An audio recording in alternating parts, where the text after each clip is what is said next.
She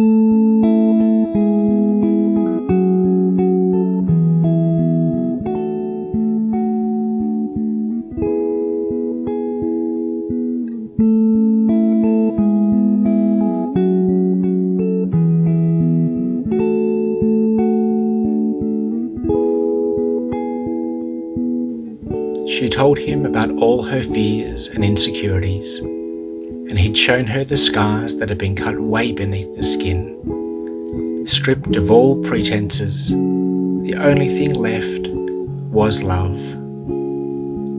"Maybe we should take a trip," he smiled, one Wednesday evening. By 4 a.m. the next day, they'd hit the road.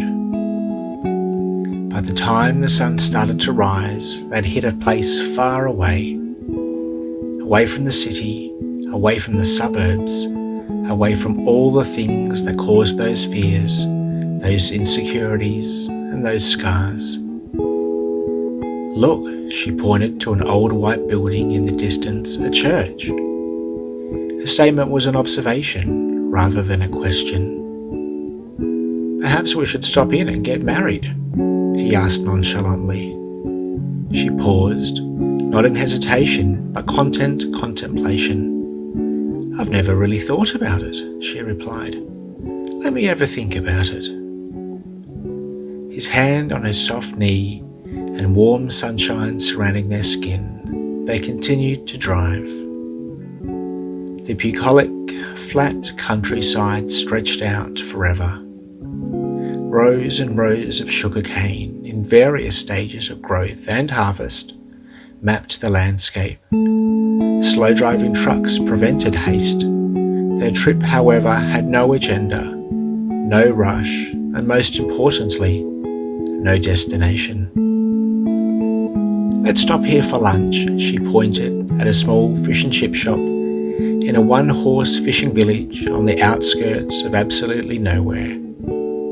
The bait shop doubled as a post office, a bottle shop, a bank, and if the hunch was correct, a place where various herbs could be acquired at very reasonable prices. Two couples who spoke some Slavic language potted a few steps in front, chatting somewhat loudly. The older of the two gentlemen smoked tobacco from a pipe, enjoying every breath of his death-accelerating enjoyment. "My dad used to fix up those cars," she pointed, then wrapped her light cardigan around her chest. Sadness infused with nostalgia and a longing for what never was brought goosebumps across her exposed legs. "Take a photograph, maybe.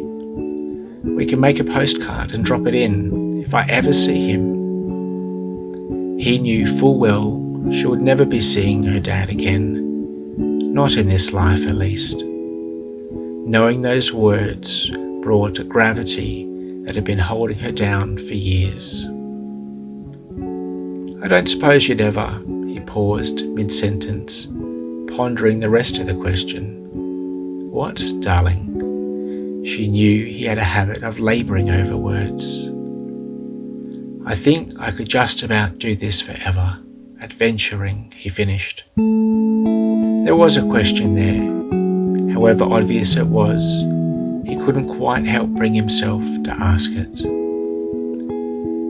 The sun cast long shadows against the never-ending farmland. It was pretty and golden and sharp and slow. The way they held each other's hands indicated, without words, that this may have been the best day to start a getaway. "About that marriage thing you asked me before," she chimed as the sun started to set over the western horizon. "Oh," he tried his best to keep one eye on her pretty face and one eye on the road. "If life with you is going to be an adventure like this," she paused, "then I'm in."